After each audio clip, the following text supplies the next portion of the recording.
एक ही देश पे टिकी हुई है, वो है चीन। चीन अकेले दुनिया के कुल रियर अर्थ मेटल उत्पादन का लगभग 60 से 70% से अधिक उत्पादन करता है। इसके अलावा चीन के पास कच्चे खनिज और शुद्ध करने की क्षमता भी सबसे अधिक है। चीन का रियर अर्थ मेटल का तकनीकी ज्ञान कई स्रोतों से मिला, लेकिन इसका विकास समय, रणनीति और विदेशी तकनीकी ट्रांसफर के कारण हुआ। चीन को रियर अर्थ टेक्नोलॉजी कहां से मिला?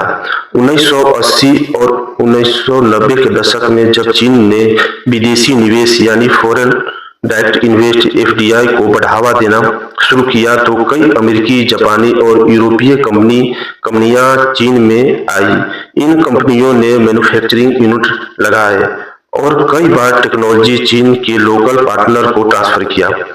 उदाहरण के लिए जनरल मोटर आदि ने मैग्नेट, बैटरी और इलेक्ट्रॉनिक निर्माण में चीन के साथ काम किया। चीन ने 1980 के बाद से रियर अर्थ पर लंबे समय तक रिसर्च और डेवलपमेंट निवेश किया। चीन अकादमी ऑफ साइंस और अन्य राष्ट्रीय प्रयोगशालाओं ने इन धातुओं के उपयोग और रिफाइनिंग तकनीकी पर काम किया। चीन के पास खुद के विशाल रियर अर्थ भंडार है, खासकर इनर मंगोलिया के वायुन ओबो क्षेत्र में है। चूंकि पश्चिमी देश पर्यावरण कारणों से खुद खनन से पीछे हटे, चीन ने मौका का फायदा उठाया और पूरी सप्लाई चेन का नियंत्रण कर लिया।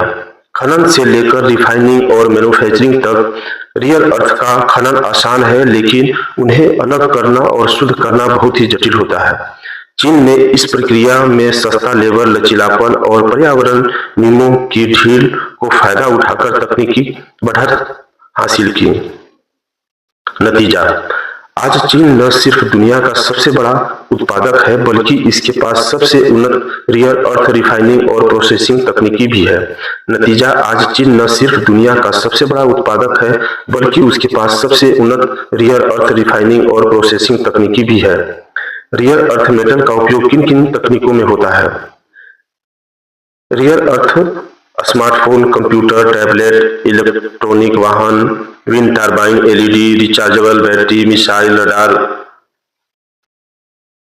चिकित्सा वगैरह में इसका उपयोग किया जाता है। विशेष रूप से महत्वपूर्ण मैग्नेट दुनिया के सबसे शक्तिशाली मैग्नेट होते हैं, जो छोटे आकार में भी बहुत ज्यादा ताकतवर होते हैं। इनका उपयोग ईवी, ड्रोन और हार्डवेयर, टर्बाइन आदि में होता है। भारत इस चीज में पीछे क्यों रह गया?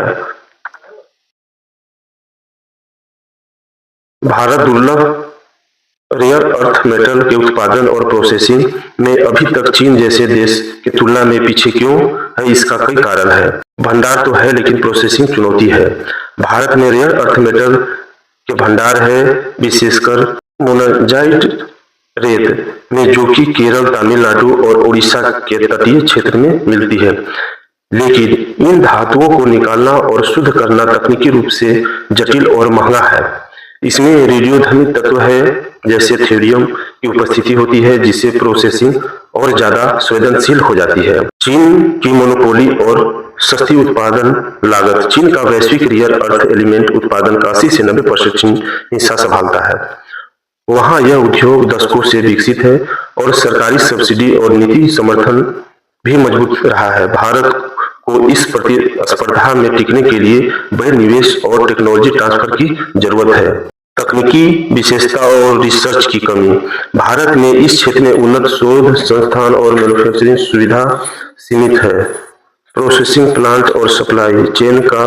भारत में इस क्षेत्र में उन्नत शोध संस्थान और मैन्युफैक्चरिंग सुविधाएं सीमित है। प्रोसेसिंग प्लांट और सप्लाई चेन का स्केल और इंटरनेशनल चीन जितना नहीं है।